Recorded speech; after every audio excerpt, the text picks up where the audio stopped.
Kadirabad cantonment স্যাপার college.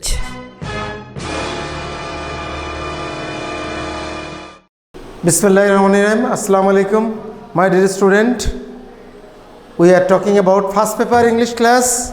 Now, Unit 12, Lesson 3 and 4. Name of this lesson is Giant Pandas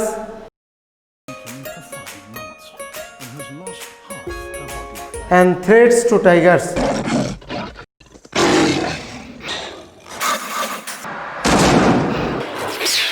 দুইটা lesson আমরা একটা ক্লাসে করব, এটা একটা less important. The panda lesson আমরা নাম শুনেছি, পান্ডা আমরা পুতুল নামে দেখি, কিন্তু ওই রকমই দেখতে একটা প্রাণী চীনে পাওয়া যায়। তো আমরা লেসনটা একটু পড়ে দেখি সেখানে কি বলতেছে।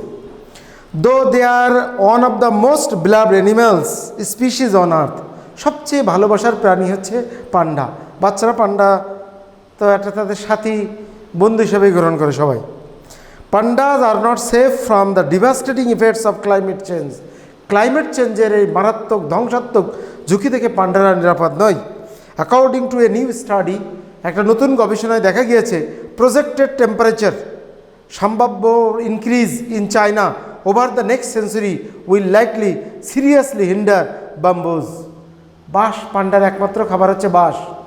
এখন এই বাঁশ যদি উৎপাদিত না হয়, বাঁশ যদি ক্ষতিগ্রস্ত হয়, বাঁশ যদি উজাড় হয়ে যায়, পান্ডার খাদ্য খাবার শেষ হয়ে যাবে। পান্ডার খাদ্য খাবার শেষ হলে পান্ডা বিলুপ্তির পথে চলে যাবে। Almost the sole source, source মানে একমাত্র, সোর্স মানে উৎস, অফ ফুড ফর ইনডেঞ্জার্ড বিপদগ্রস্ত pandas. 99% of a panda's diet is bamboo. 99% খাবারই হচ্ছে bamboo. And an adult panda, একটা বয়স্ক বড় panda, needs around 38 kilograms of bamboo everyday. 38 kilogram 38 KG পরিমাণ বাম্বু প্রয়োজন হয় একটা বয়স্ক পান্ডার প্রতিদিনের খাবার হিসাবে। Only if bamboo can move to a new heights at higher elevation, যদি বাম্বুর যা লাগানোর প্লান্টেশনটা আমরা উচ্চ কোনো জায়গায় অন্য কোনো জায়গায় মুভ করতে পারি, will pandas stand a chance to survival, তাহলে পান্ডার বেঁচে থাকার সম্ভাবনা রয়েছে। দ্য রিসার্চার সেইড, গবেষণায় বলছে। হাউএভার, যাই হোক না কেন, if conservation program wait too long, human inhabitants and activities could claim all of the new habitats capable of supporting bamboos in a warming world. উষ্ণ তাপের মধ্যে বাঁশ সাধারণত অতিরিক্ত টেম্পারেচারে হলে বাঁশ জন্মাতে পারে না। ইট ইজ টাফ, এটা অত্যন্ত কঠিন, but I think there is still hope. একজন বৈজ্ঞানিক বলছেন এখনও আশার আলো রয়েছে। Researchers Liu said, if wait then we could be two late, যদি আমরা অপেক্ষা করি, তাদের জন্য কিছু না করি, তাহলে ওতে অত্যন্ত দেরি হয়ে যাবে। The researchers use various climate change models to project the further future for 3 bamboos species replied on by pandas in the mountain region of China. চায়নার পাহাড়ি এলাকায় 3 ধরনের বাঁশ নিয়ে গবেষণা করা হয়েছে যাতে এগুলোকে উৎপাদন আধুনিকায়ন করা যেতে পারে। Which represents about a quarter of the total remaining pandas habitats, যেখানে অধিকাংশ পান্ডার বসবাসস্থান। This models varied in their specific prediction and is forecasted some level of temperature rise within the coming century. খুব শীঘ্রই টেম্পারেচার যে হারে বাড়ছে, পরিবেশ দূষণ বাড়ছে, তাতে সংখ্যা প্রকাশ করা যায়। দ্য রেজাল্টস সাজেস্ট দ্যাট, এই গবেষণার ফলাফল আমাদের ইঙ্গিত দিচ্ছে যে if the bamboo is restricted to a current distribution area between 18 to 100% of it will disappear by the end of 21st century. যদি নতুন কোনো ব্যবস্থা না নেওয়া হয়, তাহলে এই শতাব্দীর শেষেই বাঁশ হয়তো চায়না থেকে হারিয়ে যাবে, because it won't be able to grow under increase temperature. বর্ধিত তাপমাত্রায় বাঁশ জন্মাতে পারে না, পান্ডার খাবার শেষ হয়ে যাবে, আমরা আরও একটা পান্ডার মতো একটা প্রজাতি হারিয়ে বসতে পারি। However, bamboo can move two new cooler areas, যেখানে অপেক্ষাকৃত ঠান্ডা, সেখানে যদি পরিকল্পিতভাবে অভয়ারণ্য করে বাঁশ লাগানো যেতে পারে, তাহলে হয়তো আমাদের আশার আলো রয়েছে। তাহলে আমরা এই প্যাসেজটা পড়ে, এই প্যাসেজটা আমাদের অনুপম মডেলে যে মডেলে আছে সেখান থেকে আমরা, এটা 5 স্টার মডেলের একটা প্যাসেজ বলা যায়, সেখান থেকে আমরা 5টা এমসিকিউ, 5টা কোশ্চেন, একটা ফ্লো চার্ট এরকম সামারি লিখছি, ওয়ার্ড মিনিং বোথ বাংলা এবং ইংলিশ পড়ছি। তাহলে একটা লেসন চলে গেল। এর সাথে আর একটা লেসন জুড়ে দিয়েছি, সেটা হচ্ছে threats two tiger. Royal Bengal tiger পৃথিবী বিখ্যাত, আমরা জানি, সেটা একটা হুমকির মধ্যে রয়েছে। Threats two Tigers of mangrove forest, এটা হচ্ছে ইউনিট 12 লেসন 4, ম্যানগ্রোভ বনের বাঘের প্রতি হুমকি। তো আমরা এখানে কিছু ওয়ার্ড মিনিং আমরা দেখি। ডেস্ট্রয় মানে ধ্বংস করা, এটা পার্টসিপিয়েন্ট হিসেবে ভার্ব।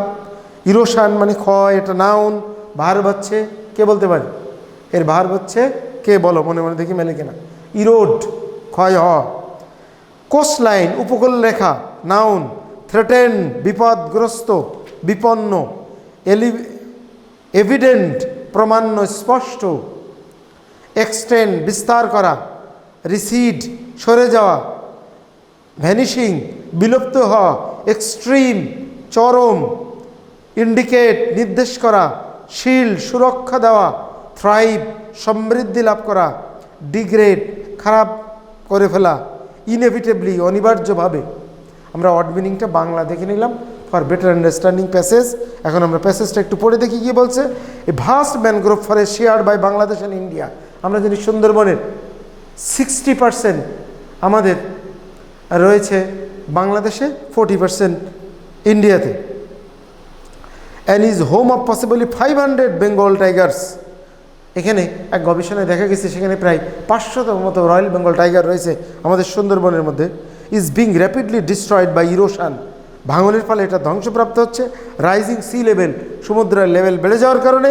অ্যান্ড স্টর্ম ঝড় ঝঞ্ঝা, সার্জের জলোচ্ছ্বাস। According to a major study by researchers geological study of London and others. Geological research যারা লন্ডন এবং অন্যান্য গবেষণায় দেখা গেছে এটা। The Sundarban forest took the burnt of super cyclone Sidr in 2007। 2007 সালে সুপার সাইক্লোন সিডার হয়েছিল, যা সুন্দরবন ঠেকিয়ে দিয়েছিল। এর ফলে আমরা অনেকটা রক্ষা পেয়েছিলাম, যদিও অনেক তারপরেও অনেক ব্যাপক ক্ষয়ক্ষতি এবং অনেক রয়্যাল বেঙ্গল টাইগার মারা গিয়েছিল, গাছে বেঁধেছিল, এরকম ছবি আমরা দেখেছি। New satellite studies show that, নতুন স্যাটেলাইট ইমেজে দেখা যাচ্ছে যে 71% of the forested coastline is retreating. 71% forest বনজঙ্গল এলাকা কমে যাচ্ছে। As much as 200 metres a year, প্রতি বছর 200 মিটার করে নদী ভাঙনের ফলে, প্রাকৃতিক দুর্যোগের ফলে, মানুষের কেটে নেওয়ার ফলে প্রায় 200 মিটার করে প্রতি বছর বন কমে যাচ্ছে। ইফ ইরোশন কন্টিনিউজ, এই হারে যদি এই ক্ষয় ভাঙন চলতে থাকে, অ্যাট দিস স্পেস মানে গতি, অলরেডি থ্রেটেন টাইগার, যে ইতিমধ্যে হুমকিগ্রস্ত রয়্যাল বেঙ্গল টাইগারগুলো living in the forest will be put further at risk, আরও মহাবিপদের মধ্যে এই রয়্যাল বেঙ্গল টাইগারগুলো পড়ে যাবে। One of the reports author said coastline retreat, উপকূলবর্তী সরে আসা, নদী ভাঙা বা সাগরের ভেঙে যাওয়ার ফলে উপকূলবর্তী সরে আসে। ইজ এভিডেন্ট এভরিওয়ার, চারিদিকে এটা দেখা যায়। A coastline rate of retreat would see this parts of the mangrove disappear within 50 years. তাহলে গবেষণা বলছে আগামী 50 বছরের মধ্যে এই বনজঙ্গল একেবারে অদৃশ্য হয়ে যাবে, কিছুই থাকবে না। On the Indian side of the Sundarbans, ইন্ডিয়ার দিকে যেটা রয়েছে, the island which extend most into the bay of Bengal has receded by an average of 150 metres a year. ইন্ডিয়ার দিকে ভাঙনটা কম, সেখানে 150 মিটার প্রতি বছর, বাংলাদেশে কিন্তু 200 মিটার।